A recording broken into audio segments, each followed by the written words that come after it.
The 6th of June 1944, one of the most famous dates of World War II.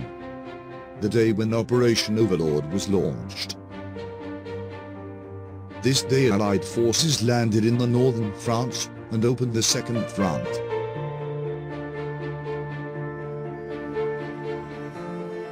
But what if these landings instead of the famous victory ended in a defeat?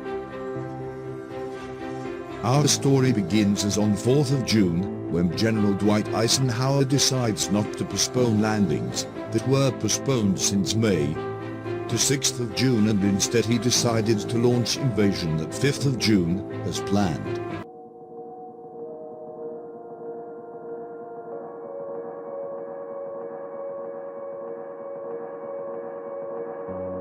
Very bad weather will make impossible to make full utilization of air and naval fire support, and it will also make the journey through the English Channel much more difficult. Lots of landing crafts even sink on the way to the beaches. Noticeable portion of heavy equipment will be lost, like in our timeline at Omaha Beach, before they can even intervene in the fight. Another event that changes the course of history will be Hitler's sleep. Hitler would wake up earlier that day, probably due to his infamous providence, just in time for generals to inform him about the Allied invasion. Hitler also won't be such an idiot as he is, and he will listen to advices of his generals and immediately have the troops moved from the Pays de Calais, where he thought the true invasion would begin. German divisions moves to the Normandy in order to repel the invasion.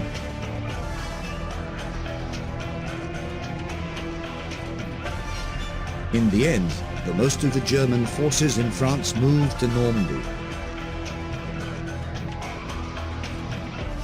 Allies managed to maintain all of the beaches and even advance into inland France, but eventually they ended being defeated by stronger German forces after weeks of bloody fights.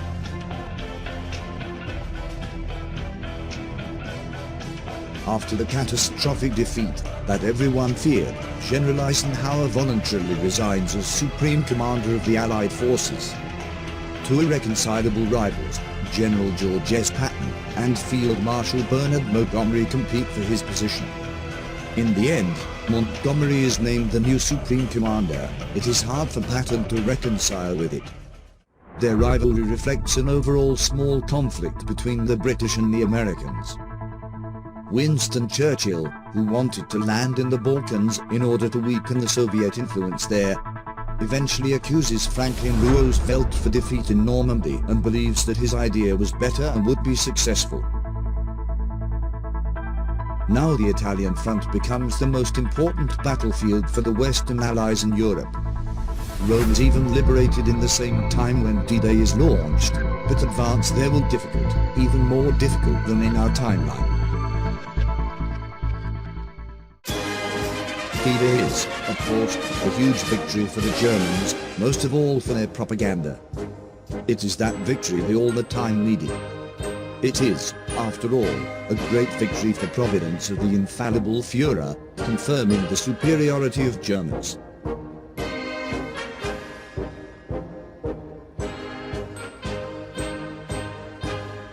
Goebbels says that now Germany only have to turn the forces from the west and to the east to defeat the Jewish Bolsheviks. Now the war is turning and the German victory is within easy reach.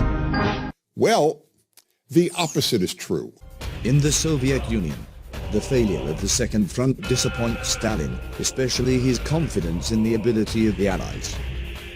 Что ты не делаешь сам, у тебя нет. On June the 23rd, the Soviet summer offensive in Belarus, codenamed Bagration, is launched.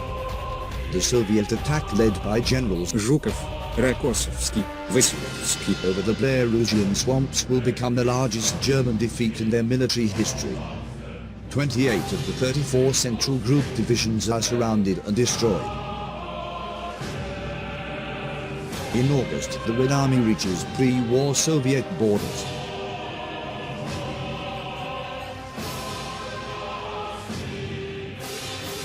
The Red Army also reaches Baltic Sea, encircling the entire army group north in the process. In August, the Soviets continue to Poland, Romania and the Baltics.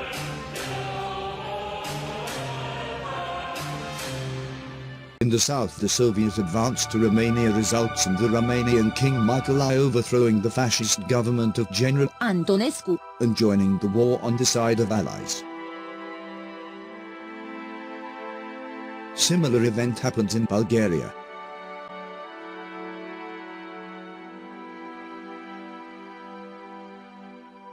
The Red Army continue to advance in the Balkans. Yugoslavia, Albania and northern Greece are liberated.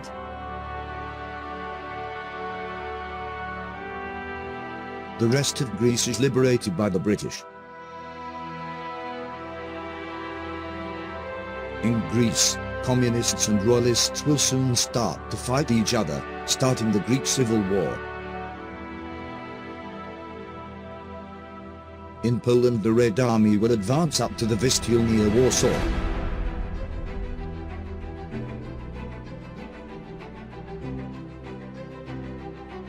The Warsaw Uprising will still take place, as in over timeline. Since the Western Allies cannot help Poland in any way, the only Polish hope is the USSR. We know how it turned out, but this time it will be a little different. Stalin sees the uprising as a great opportunity to consolidate influence over Poland, if he will act correctly. The Red Army, together with the Polish army and the Soviet Union, enter Warsaw to help the uprising and liberate the city. Although the uprising was mostly organized by the Polish Home Army, the Soviet Union quickly begins to refer the uprising as an event organized by the Polish Communist partisans and the Soviet Union.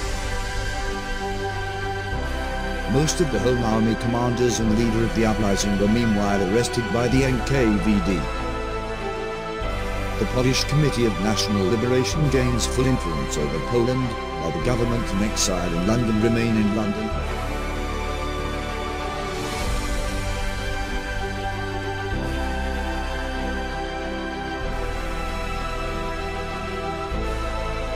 In autumn 1944, the Red Army advanced further to Hungary.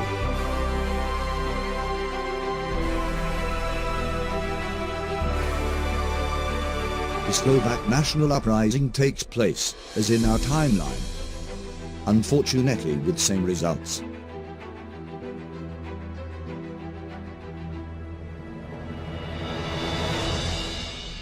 The Soviet advance is slowed down a bit by German reinforcements from the west, but they have only a minor influence.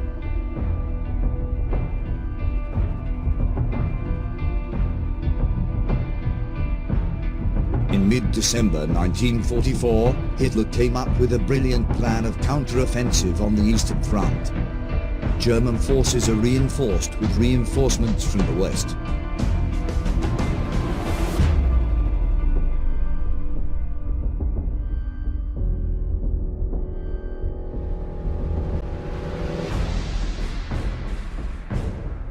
The Germans deploy their latest weapons, including heavy King Tiger tanks.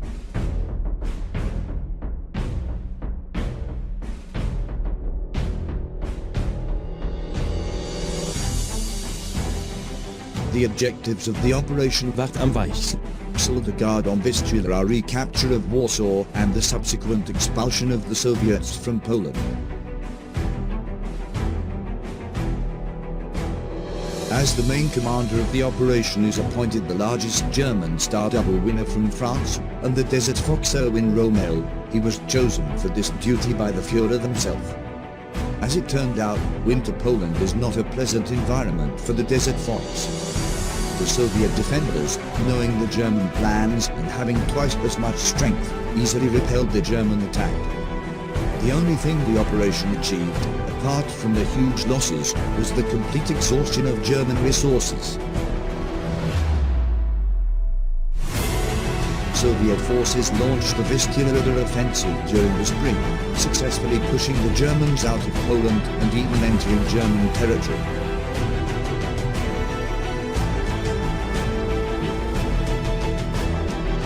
The fightings continue also in the south, where the Soviet army captured Vienna in April.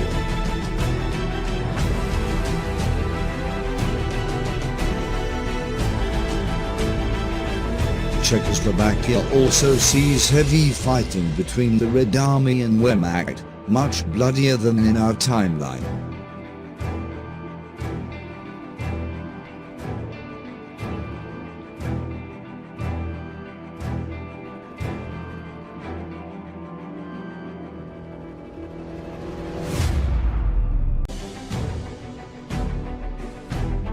German decides to make Prague a fortified city. The Battle of Prague will be similar to the Battle of Budapest. The Prague uprising would take place before the Soviet arrival, but it is suppressed, mostly by the Vlasov's army, Russian Liberation Army. Prague is not liberated until late May, when the Red Army under the command of Marshal Ivan Konov finally kicked the Germans out.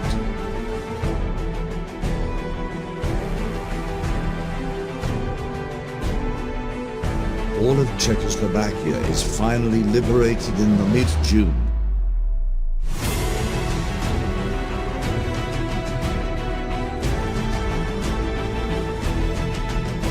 After the liberation of Czechoslovakia, the 1st Czechoslovak Army Corps in the USSR continues to fight in Germany, where it will take part, beside others, in the Battle of Munich.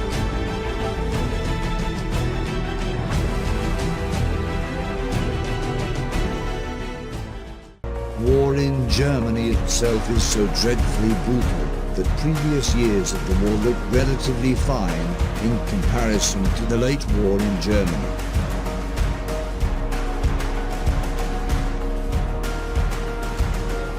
German soldiers will not surrender to the Soviets as they took the Americans in our timeline. All of them are fanatically forced to fight, even as suicidal bombers.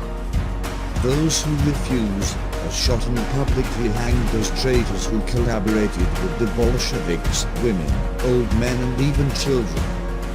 And, well, Soviet soldiers in Germany also don't act like in velvet gloves. Add to that the many endless Allied air raids. Germany in 1945 is literally hell on earth.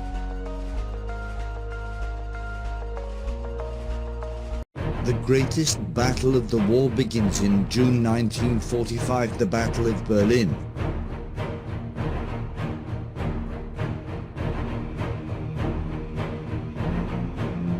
This immense battle lasts several months and ends with a great decisive Soviet victory.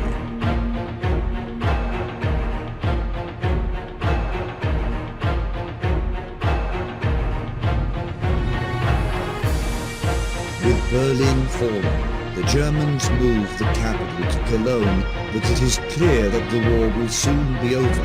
Well, not for fanatical Nazis. In the summer, the Red Army launches the Elbe offensive in central and northern Germany. Soviets mainly rushed to Benelux and Denmark, which they managed to liberate in July and in the late summer, respectively. To all countries their governments returns from exile and the influence of communists increase. The famous German Wunderwaffen will, of course, be deployed. However, German secret weapons will not cause any change in the war. In the summer of 1945 the first jet fights between German Mi-262 and British Meteors take place in the sky, and Soviet S-3 tanks make their way through Germany against the German Panther II. When the Red Army advanced through Germany, the Allies, meanwhile, have advanced across the Po River in Italy and continue to fight the Germans in the Alps. But the main goal of both Allies and Soviets is Paris. Soviet forces advanced from the north and the Allied ones from the south. The Soviets are the first to reach French territory. the provisional government of the French Republic, consisting of the domestic resistance, mostly represented by the communists, whose president becomes Charles de Gaulle, was formed in the north. De Gaulle has become more close to the Soviets since the failure of the Normandy landings, after he somehow lost faith in the British and American capability to get to France. However, in the south, many members of the Free French forces disagree with forming of this government and consider it a betrayal and a Soviet puppet state, thus creating the Marseillais-based National Liberation Commission of France, headed by Georges Bidault. This government gets fully backed by the British and later also by Americans. Paris is finally liberated in December by the Soviets.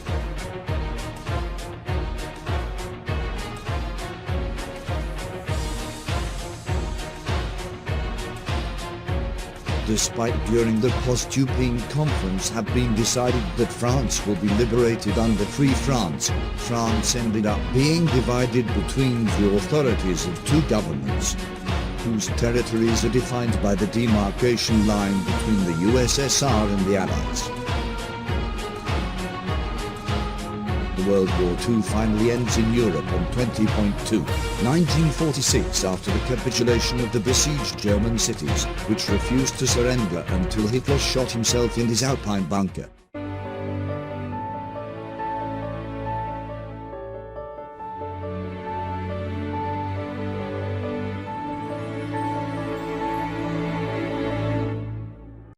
After the war in Europe, a conference is held in Hamburg to define the final boundaries and the arrangement of the new Europe.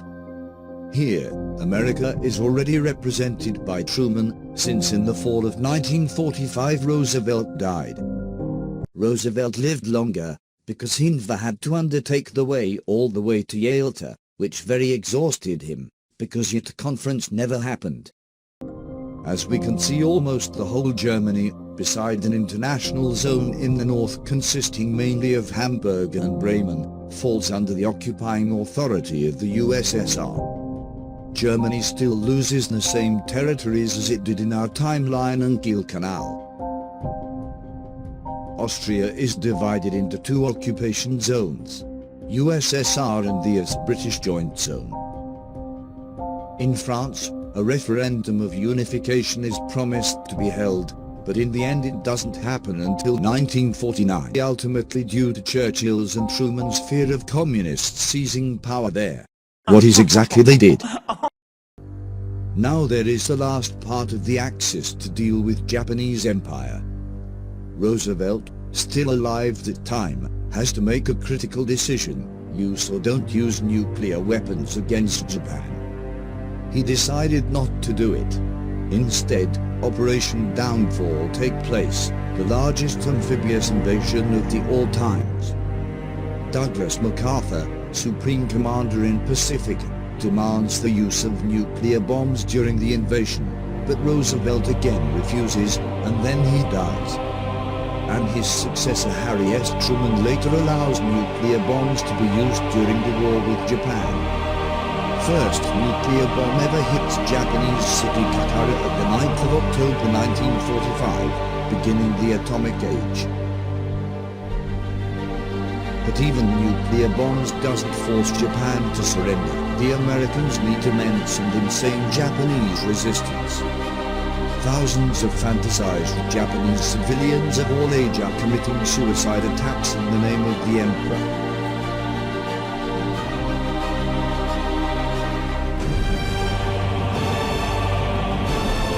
In late stages of the war, a lot of Japanese troops changes their strategy to the guerrilla warfare.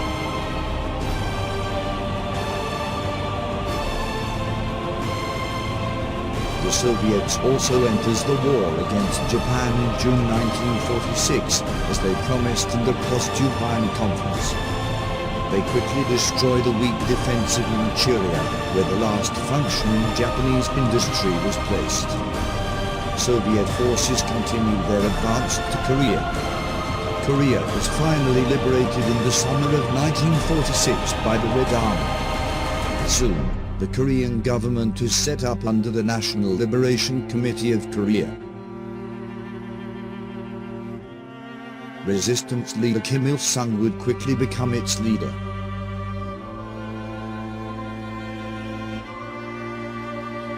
Under him, the Democratic People's Republic of Korea would be later formed. The Japanese Empire surrendered after more than a year of heavy fights in September 1946. During Operation Downfall, United States suffered more than 1 million casualties. Japanese casualties were even higher.